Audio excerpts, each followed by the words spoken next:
안녕하세요. 정함철학원입니다. 이번 시간에는, 지난 시간에는 영화배우 정윤희님의 사주를 대략적으로 한번 살펴봤습니다. 이번 시간에도 한번 이어서 사주를 한번 계속적으로 해석을 하고 또 설명을 한번 이어나가 보도록 하겠습니다. 이 신금이라고 하는 거, 일단 정윤희님의 사주가 이 사주라고 일단 가정을 하겠습니다.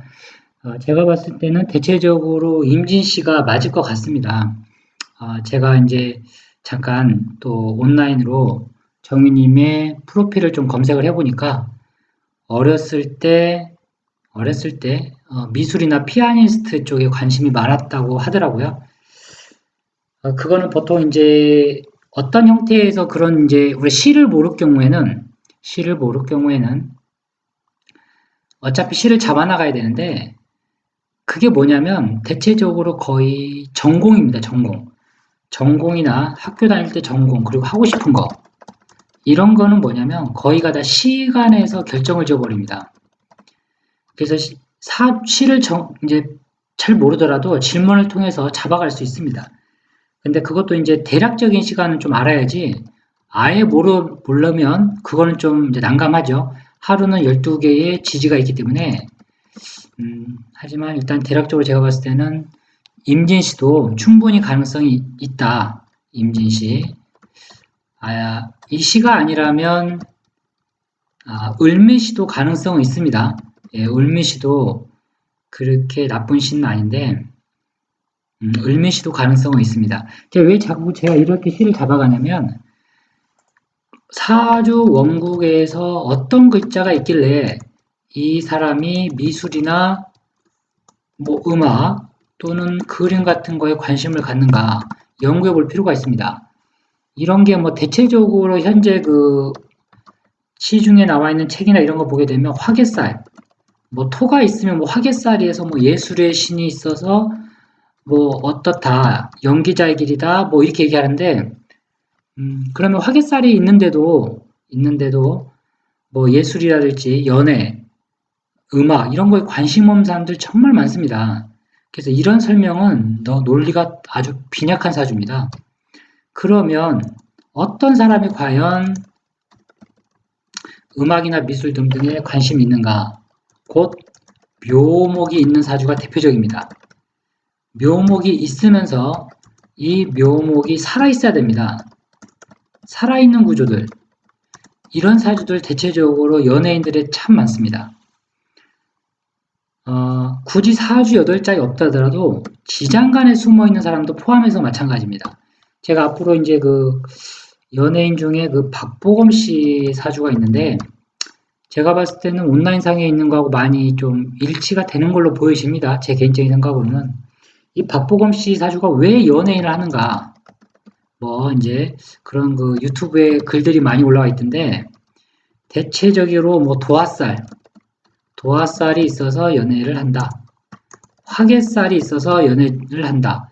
얼핏 보면 맞는 것 같은데 이게 좀 그렇습니다. 도화살도 뭐 자오, 묘유만 있으면 다 도화라고 얘기를 해댑니다. 자오, 묘유가 있는데도 연예인 안 하는 사람들 많고 얼마든지 바르게 사는 사람들 많습니다. 도화라는 것도 참 너무 남용이 많이 된다. 제 개인적으로는 이런 화개살 뭐 등등 또는 뭐 홍염살 이런 그 신사를 부정할 수는 없지만 그렇다라고 해서 신사를 가지고 사주를 접근해 버리게 되면 이건 뭐냐면 결과를 가지고 원인을 밝혀내는 것하고 똑같습니다. 이렇게 되면 전혀 아예 모르는 사람이 상담을 올 경우, 상담을 요청할 경우 그 상담을 해나갈 수가 없습니다. 왜냐하면 경강부의식이 해석이 되기 때문에 일단 조금 말이 많이 빗나갔는데 자 일단 우리 다시 돌아와서 이 정윤희님의 사주 시가 제가 드리고 싶은 말씀은 이 묘목도 나무입니다. 신금 기준으로는 이 묘목이 진토라는 땅에 심었기 때문에 저는 개인적으로 음악 미술에 재능이 있다 이 사주는 그렇게 판단하고 들어가야 됩니다. 그러면 뭐 또 이렇게 또 생각을 이어서 가져가야 됩니다. 그러면 묘목과 진토가 있는 사주들은 전부 그런가? 대체적으로 그렇지만 묘목이 묘위충으로 깨져버렸다든가 충을 맞았다든가 또는 진토가 뭐 진술충을 일으켰다. 또 이러면 해석이 달라지는 겁니다. 안 되는 겁니다. 이런 사람들. 음악 미술을 해도 성공할 수가 없는 겁니다. 지금 그렇게 해석을 하는 거고 일단 제가 정윤 씨의 사주 신금에 대해서 이번 시간에도 한번 이어서 한번 설명을 이어가고자 합니다. 이 신금을 제가 이제 지난 시간에 보석이라는 하나의 상으로 그랬지만 조금 더 이제 범위를 넓혀서 개념을 가져가야 됩니다. 왜냐하면은 이 철로 이루어진 것들, 철이나 완성품 중에는 이렇게 보석이거나 또는 보석이 아닌 것도 허다하게 많습니다. 우리가 살고 있는 지금 세상에 보게 되면 그래서 이런 만약 열매, 과실에 달린 열매일 경우에는 어떤 경우가 이렇게 열매라는 상을 띄울 수 있고 또 보석일 경우에는 진짜 이렇게 빛나는 보석은 또 어떤 경우인고 또 이렇게 바늘처럼 가나다란 기물을 이룰 경우 쉽게 얘기하면 제가 이제 그 등급을 좀 나누고자 하는데 신금의 등급을 나눠야 됩니다. 어차피 이 등급이라는 게 바로 그릇입니다. 그릇과 크기와 재물의 수준인데 이거에 대한 감을 잡지 못하고서는 사주 분석 자체가 분석을 한다는 것은 마치 다이아몬드와 철사를 같은 개념에 놓고 머릿속에서 띄우는 거하고 똑같습니다. 이렇게 되면 엉터리 사주 통변이 돼버리는 겁니다. 아니 사주 상담을 하러 의뢰한 사람의 사주가 그릇이 아주 크고 대인배이면서 아주 철두철미하고 사회에 큰 영향을 펼칠 수 있는 인물인데 사주가 단순히 비슷하게 보인다고 해서 이걸 뭐 연예인 사주라고 통변을 해버린다든가 하게 되면 큰 문제가 발생하게 됩니다. 그래서 이번 시간에는 이 금이라고 하는 이런 물상들, 신금은 이렇게 바위가 될 수도 있습니다. 그러면 어떨 때 또 바위가 되고 어쩔 때는 또 열매를 이루고 어쩔 때는 보석이라고 볼 수 있고 어쩔 때는 이렇게 완성된 뭐 톱날과 같은 이런 톱날이 이렇게 잘 만들어졌다라고 하는 것은 나무인 제목을 잘 성재, 목재를 만들 수 있다는 얘기입니다.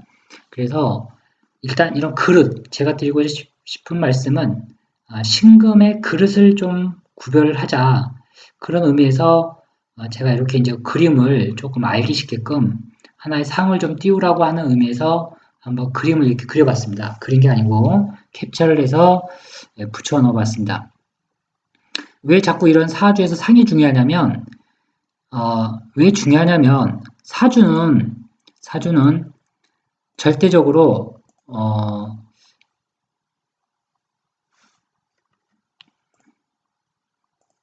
이 사주는 맹점이 많습니다. 이 맹점이라고 하는 건 뭐냐면 사주는 같은 사주가 존재해버리기 때문에 같은 사주가 존재하면서 다 다른 삶을 삽니다.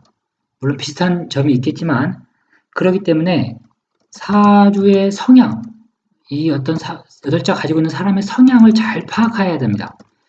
이 사람의 심리 상태, 그리고 추구하는 행동 패턴, 또는 뭐 이성관계가 좀 복잡할 사주인지 아니면 오로지 한 남자만 또 보고 갈 사람인지 한 여자만 사랑하는 사람인지 남자지만 여성스러운 성격을 가지고 있는 건지 여자지만 또 남자다운 어떤 성격을 가지고 있는 건지 뭐 등등 또 남과 다투어서 이기려고 하는 성품인지 아니면 저도 그만인 성격을 갖고 있는 건지 그래서 성향과 성격이 너무 중요합니다. 근데 이 성향과 성격이라는 게 저도 이제 사주 명략책을 많이 이렇게 보게 되는데 대체적으로 이제 가장 일반적으로 많이 성향 성격을 하는 게 식상이 많으면 뭐 이런 식의 해석들 많이 들어갑니다. 뭐 재성이 많으면 뭐 이런 등들 다 이제 아실 겁니다. 근데 과연 이런 걸 가지고는 이런 걸 가지고 그 사람의 심리 상태를 파악을 해버리게 되면, 경쟁력이 없습니다. 예. 그래서 이런 성격을 많이 발견할 수 있는 게 뭐냐면, 이런 상입니다, 상. 만약에 예를 들어서 신금을 보석인 다이아몬드라고 판단했다면 어떤 사주를 보고, 그러면 뭐라고 얘기할 수 있냐면, 성격이, 아주 뭐 깔끔하시네요. 이렇게 치고 들어갈 수 있습니다. 이런 등등의 해석이 한 10가지 정도가 나올 수가 있는 겁니다. 근데 그 전에 먼저 해야 될 게 사주에 무조건 그릇이다. 그릇을 봐야만이, 이 사람이 대체적으로 어느 정도의 직업군을 가지고, 직장 생활이나 사회생활 했을 경우 성공할 수 있을지를 판단하는 거고, 또, 이 사람은 직장 생활 안 하겠구나.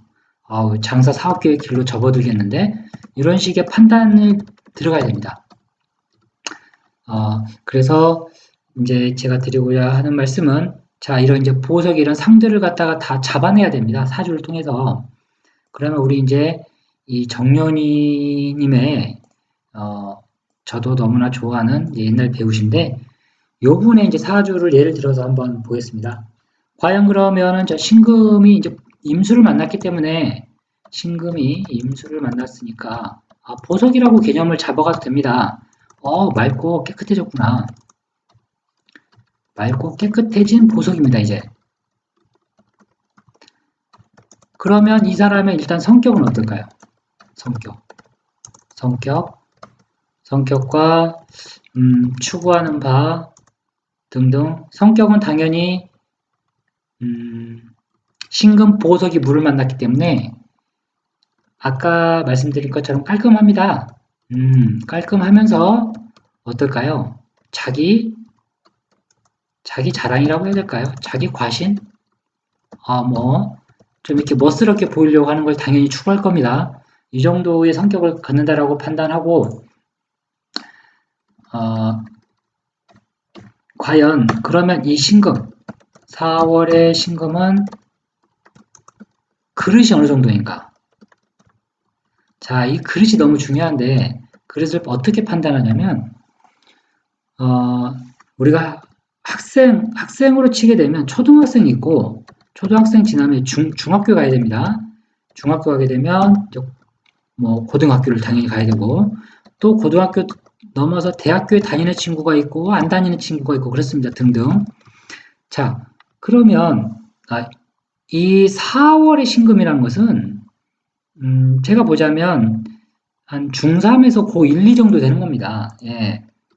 중3에서, 왜 중3에서 제가 고1이라고 표현을 하냐면, 잘 한번 생각해 보시기 바랍니다. 4는 우리가 대운이라는 개념은 10년 단위로 흘러가는데, 월지에서 분파됩니다. 월지에서 분파가 되는데, 금의 계절은 언제입니까? 금의 계절은 신묘술이 바로 금의 계절인데, 4부터 5를 거쳐서 5대운으로 가야 되고, 5에서 미로 가야 됩니다. 그리고 미에서 다시 신까지 가야만이 본 자신의 계절을 만난 겁니다. 이 신금 보석이.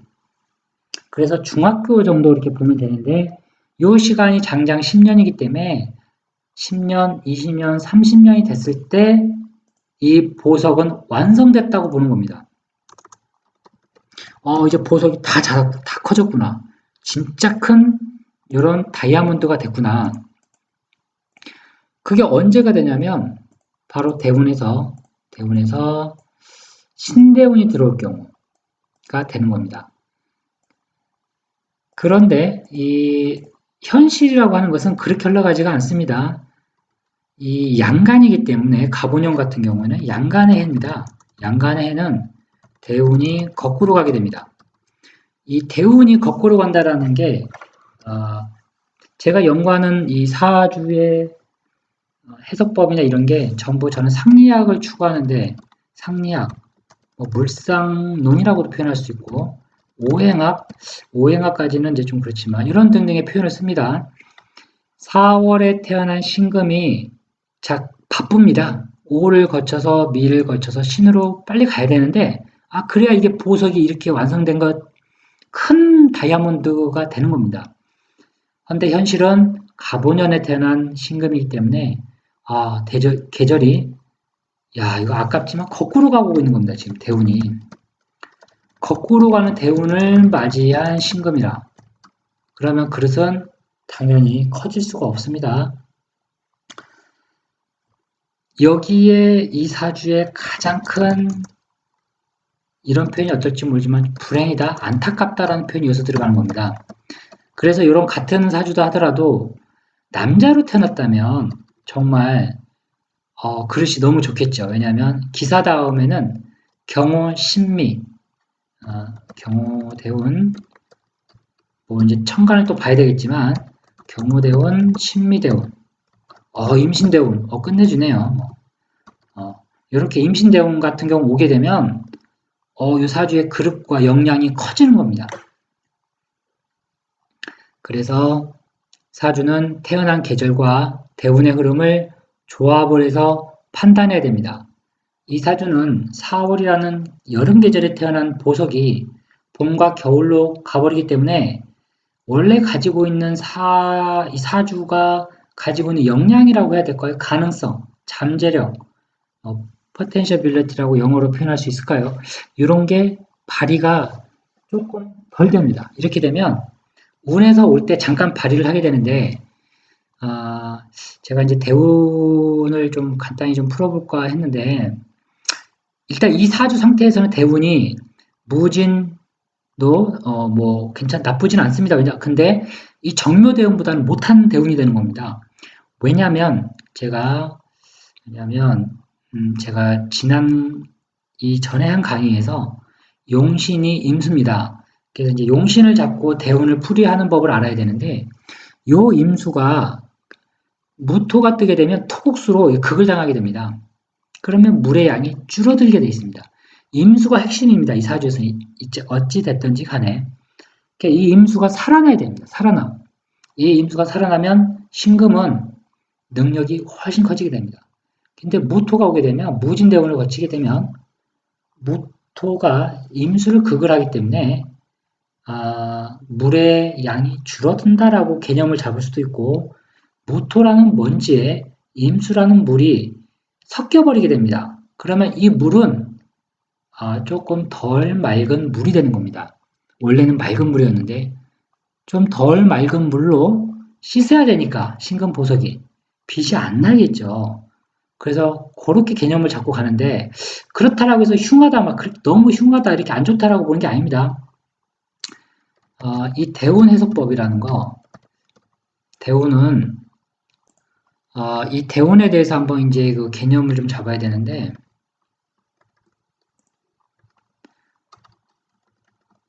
사주의 원국이 그런대로 괜찮으면 사주 8자 내에서 단 하나의 용신만 있다 하더라도 단 하나의 용신만 존재하더라도 이 사람은 평생 의식 걱정은 없습니다.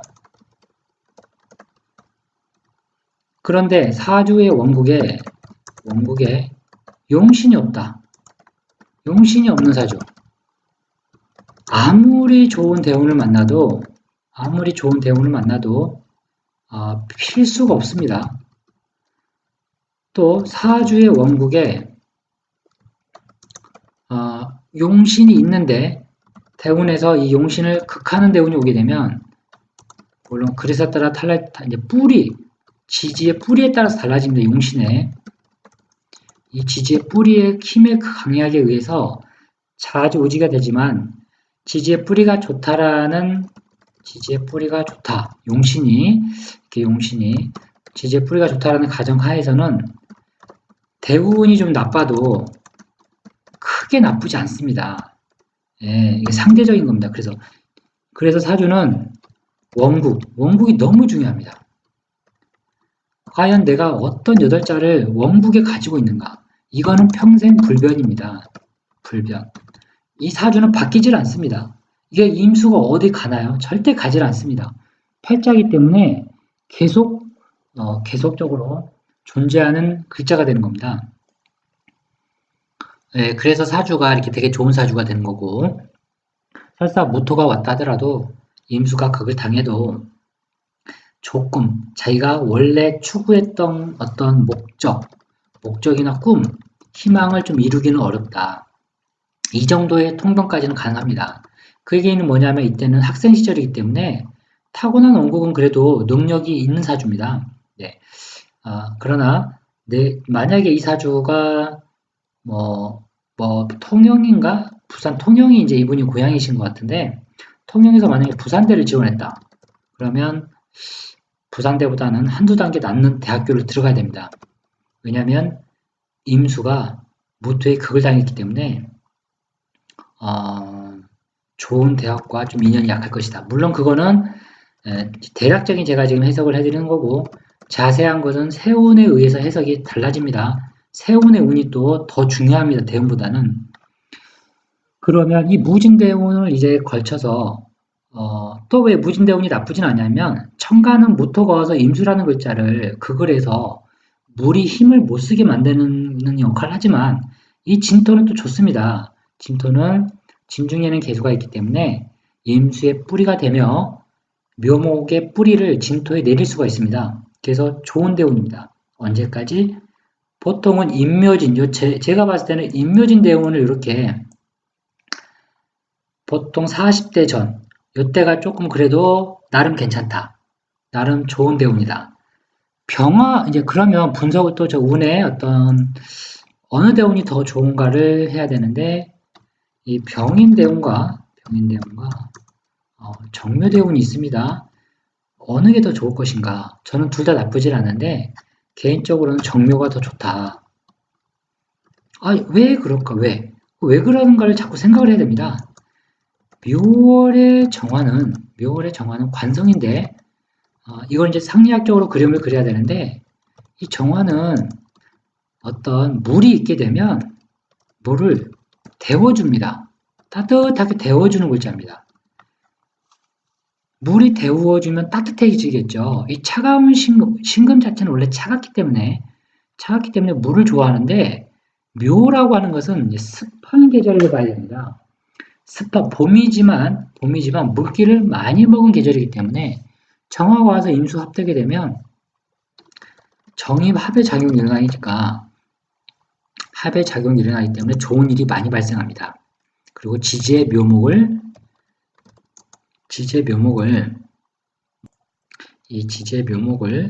진토에 심었기 때문에 좋다라고 저는 판단하는 겁니다.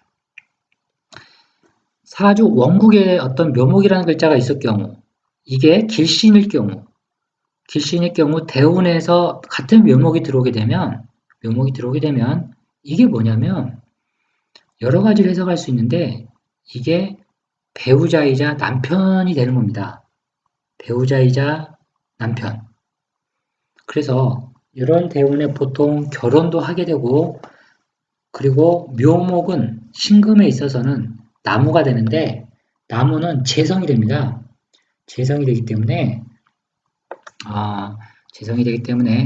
재물의 크기가 늘어납니다. 그러면 이 사주를 가지고 결혼 시기를 또 한번 이제 연구를 해봐야 되는데 이 사주는 보통 병정 뜰 때 결혼할 겁니다. 이 사주는. 그런데 이제 정묘대운도 좋은 대운이고 하지만 결혼 시기로 봐서는 결혼 시기에 대한 한번 질문을 던져보고 분석을 한번 해보겠습니다. 물론 이제 어떻게 보면 지금 제가 하는 이런 사주 해석법이나 해석 방법이 결국은 결과론적입니다. 네. 결과론적인 해석이기 때문에 어차피 이제 온라인상이 다 유포가 되어 있고 그런 상태에서 사주를 분석한다는 게 크게 의미는 솔직히 없습니다. 왜냐하면 대부분 그렇게 되겠지만 결과가 이미 정해져 있는 거를 억지로 꿰 맞추는 해석으로 흘러갈 수 있던 가능성이 있기 때문에 저는 가급적이면 그런 걸 좀 지양을 하고 이 사주를 지금 내가 처음 보고 있다.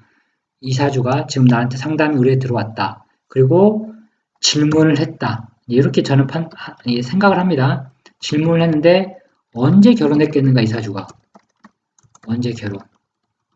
만약에 이 사주가 이제 66세가 아니고 오늘이 갑오년 기사월 신묘일의 임리시라고 딱 봤을 경우 이런 사람이 태어났을 경우 오늘 이 사람은 과연 언제 결혼할까를 사주학적으로 풀어내야 됩니다. 일단 여명에서 당연히 결혼 시기는 관성의 유무를 잘 봐야 되는데 20과 30을 가게 되면 병정으로 관성이 일단 일지로 들어오게 됩니다. 관성이 나타났기 때문에 당연히 이때는 결혼하겠죠. 네. 그러면 20대 정묘대운에 할 수가 있고 또 병인대운에 할 수도 있는 사람이 나타날 수 있습니다. 왜냐하면 여사주와 같은 사주가 여자일 경우에는 보통 뭐 제 생각에는 50명 이상이 된다고 봅니다. 이 시기에는 가보년이라는 50명 이상은 충분히 넘을 것이다. 제가 계산한 바에 의하면. 근데 이 50명의 여자가 모두 정묘대운에 결혼했다. 병인대운에 결혼했다. 이렇게 딱 구분이 될 것이냐? 저는 절대 그렇지 않을 것이라고 봅니다. 다만 사주에서 그럼 정묘대운에 결혼을 하는 게 이 사람한테 더 좋을 것인가? 병인대운에 결혼하는 게 더 좋을 것인가? 이 판단은 내릴 수가 있습니다. 관성이 이렇게 연달아 올 경우 대체적으로 병인대운 이후에 해야 됩니다. 네. 왜 그러냐면 만약에 정묘대운에 해버리게 되면 이 그 다음에 오는 병인에서 이 병화는 신금과 합을 하는 존재입니다. 병신합으로. 관성이 합으로 들어오기 때문에 관성이 합으로 들어온다는 게 뭐냐면 남자를 만난다는 겁니다. 만나서 결혼까지 갈 수 있는 그런 기운이 잠재되어 있는 겁니다. 그래서 정묘대운에 하지 말라는 겁니다. 예. 그리고 이 사주가 딱 보게 되면 묘한 게 지지로 관성을 보게 되면 오화라는 관성이 있고 처음에 그 다음에 두 번째 사화라는 관성이 두 개가 연달아 있습니다. 이럴 경우 옛날 고서인 뭐 사주첩경 이성현 선생님 쓰신 사주첩경에도 이런 얘기가 많이 나와 있는데 관성이 합으로 들어오는 경우 합으로 들어온다라고 그럽니다. 관성이 합으로 들어온다. 바로 합으로 들어올 경우에는 반국의 합이 있습니다. 사오미가 관성이기 때문에 사오미로 들어오는 경우 그 다음에 삼합으로 들어오는 경우가 또 있습니다. 관성으로 인호술 같은 경우는 화인데 이렇게 삼합으로 들어오는 관성과 사오미, 방합으로 들어오는 관성이 있는데 이럴 경우에는 이 오화의 전기는 정화기 때문에 20대 정화가 딱 뜹니다. 이게 그러면 여기에서 투출된 남편이라고 봐야 남자라고 봐야 됩니다. 근데 이 남자하고 해버리게 되면 다음에 사화라는 관성 속에 병화가 또 잠재되어 있는데 이게 또 투출합니다. 그래서 문제가 발생하기 때문에 만약에 이런 사주가 저 언제 결혼하면 좋아요? 라고 묻는다면 정말이지 30 넘어서 하셔야 된다 라고 이야기를 해줘야 됩니다. 근데 실제 정윤님은 언제 결혼했는지는 제가 지금 살펴보지는 않았는데 어쨌거나 이 두 시기 이내에는 결혼하게 돼 있습니다. 구조가. 네. 그럴 것 같습니다. 네. 병화가 훨씬 더 저는 좋을 것이다 라고 보여지는데 그것도 이유가 있는데 이 정화가 오게 되면 임수합을 해버리게 됩니다. 이게 상리학적인 해석법인데 이게 좀 너무 깊게 들어가는 것 같아서 나중에 조금 시간이 되면 좀 하는 방향으로 하겠습니다. 그래서 어찌됐든 간에 이제 이 사람의 대운에 가장 좋은 거는 정묘와 병인이다. 인도 추운 계절이지만 병화 태양이 떠서 임수라는 강가에 비추기 때문에 강이 상형이 되는 겁니다. 수화기지에 공을 잃을 수 있는 사주이기 때문에 요때도 무난하지만 요대운도 좋습니다. 예. 왜냐하면 원국에 있는 글자, 이 묘목이라는 글자가 나타나서 더 좋다고 보는 거고 이 묘목을 진토에 심었기 때문에 좋은 겁니다. 그래서 사주는 목이 있으면 반드시 토의 동향을 잘 살펴야 됩니다. 토의 동향에 따라서 사주의 재물의 크기가 달라져 버리게 됩니다. 제가 일단 이 신금의 크기, 이런 다이아몬드나 보석을 만드는 그런 글자에 대한 해석을 더 하고자 했는데 벌써 대운을 조금 하다 보니까 30분이 그냥 지나가 버리게 됐습니다. 그래서 아쉽지만 이 정도로 좀 하고 또 다음 시간에는